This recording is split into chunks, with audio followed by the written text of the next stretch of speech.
Materi kita selanjutnya adalah storyboard ya. Oke, storyboard.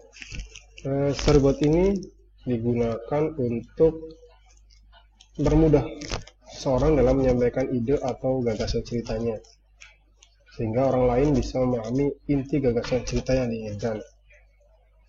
Storyboard juga merupakan bentuk penyamaan persepsi antara pembuat ide cerita dengan orang lain. Tujuannya agar persepsi orangnya tentang ide cerita sesuai dengan persepsi yang dikehendaki. Contoh di sini adalah sutradara, pemain, dan kameramen atau editor nantinya. Jangan sampai keempat orang ini, satu sini kayak contoh sutradara ya. Nah, tadi sutradara, kemudian ada editor, sini aktor, kemudian di sini penulis naskah. Ini tidak satu persepsi, bahaya ya. Nanti nggak tahu jadinya akan seperti apa. Kalau dari keempat ini persepsinya berbeda, maka kita harus membuat storyboard terlebih dahulu. Seperti konten-konten yang sering teman-teman lihat di YouTube atau di IG dan lain-lain, mereka pasti membuat storyboard terlebih dahulu. Karena kalau tidak ya nggak mungkin asal ngambil gambar kemudian diedit. Nah, hasil konten yang bagus pasti ada storyboard. Nah, di sini saya contohkan ada satu storyboard.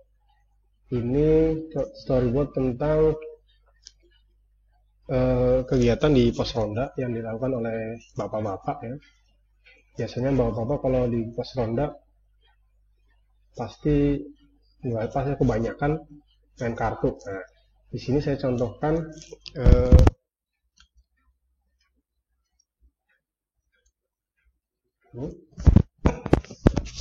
di sini contoh storyboard.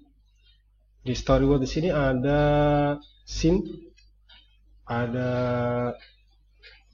cut ya, di sini ada durasi. Kemudian kayak di sini aja ada, di sini nanti ada posisi kamera dan lain-lain ya, angle, kemudian efek biasanya. Nah, kita contoh di sini. Di sini ada scene pertama. Scene pertama ini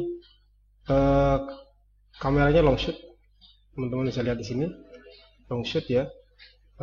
Angle kameranya long shoot. Dia mengambil gambar pos ronda dari kejauhan. Nah, kemudian ada FX ya, suara, suara jangkrik, suara. Nah, isi durasinya di sini teman-teman bisa kasih contohnya 5 detik. 5 detik, jangan lama-lama ya. 5 detik paling lama, 5 detik juga terlalu lama. Paling enggak 3 detik ya. Kemudian di sini ada dialog. Nah, dialog di sini nanti teman-teman bisa kasih ya. Kalau seumpama ada dialognya. Nah, kemudian setelah ini sudah selesai, kita bergerak ke scene berikutnya di sini. Ada scene 2. Kita harus kasih scene 2. Scene 2. Nah, durasi di sini kalian bisa kira-kira contoh 10 detik. Nah, di sini pengambilan gambarnya dijelaskan di sini ada kamera close up ke arah Pak Edi. Ini Pak Edi ya. Ini Pak Edi. Nah, close up ke arah Pak Edi kamera. Close up. Ini Pak Edi. Nah, dengan suara jangkrik.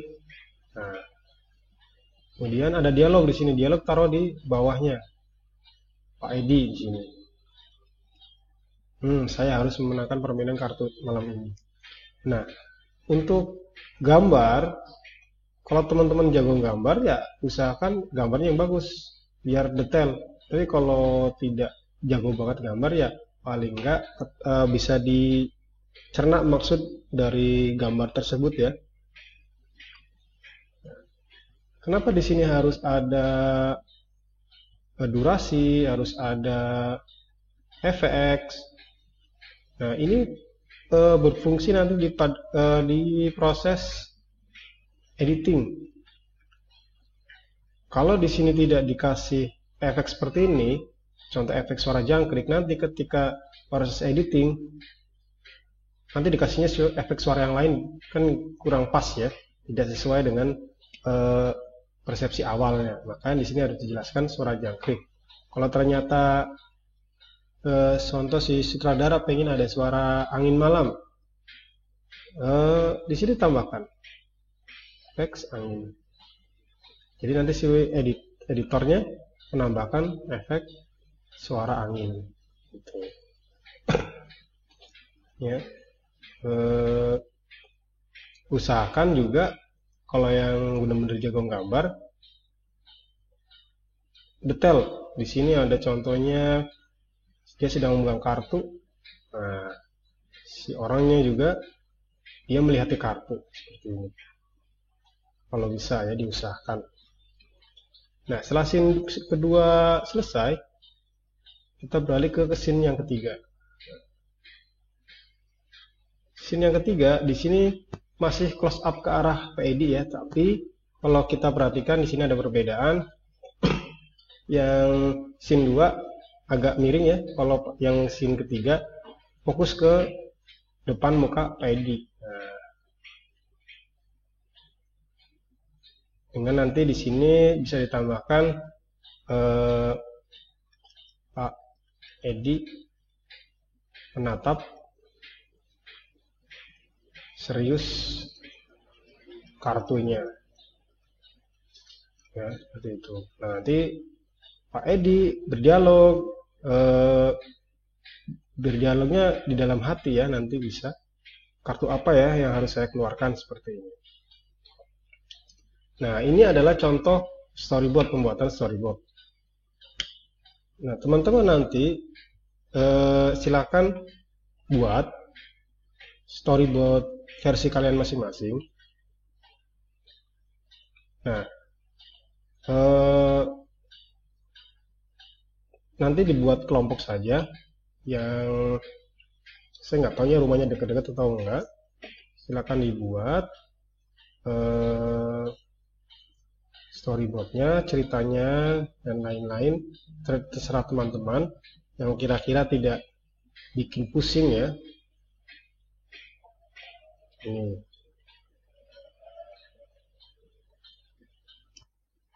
Nah, kalau yang sudah sering membaca buku komik, mungkin sudah familiar dengan, sebenarnya sudah familiar dengan storyboard ya. Karena hampir mirip dengan komik. Cuma kalau storyboard di sini perbedaannya ada keterangannya, dialognya, ada durasinya, efeknya apa seperti itu. Tapi pengambilan gambarnya bisa kita lihat seperti di komik persis seperti itu.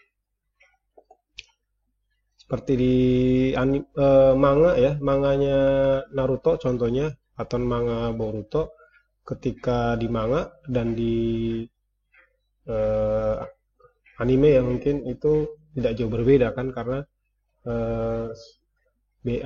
ide dasarnya dari komiknya seperti itu. Oke, saya harap teman-teman bisa memahami. Nanti teman-teman buat storyboardnya, silakan berdua atau bertiga dengan temannya. Storyboardnya teman-teman mengikuti storyboard yang saya contohkan ini. Nanti bisa di atasnya di sini dikasih judul cerita teman-teman ya. Judul ceritanya seperti apa. Nanti teman-teman buat storyboardnya, kalau bisa jelaskan juga ceritanya tentang apa, kemudian storyboardnya seperti apa, dari scene 1, scene 2 dan lain-lain. Bukan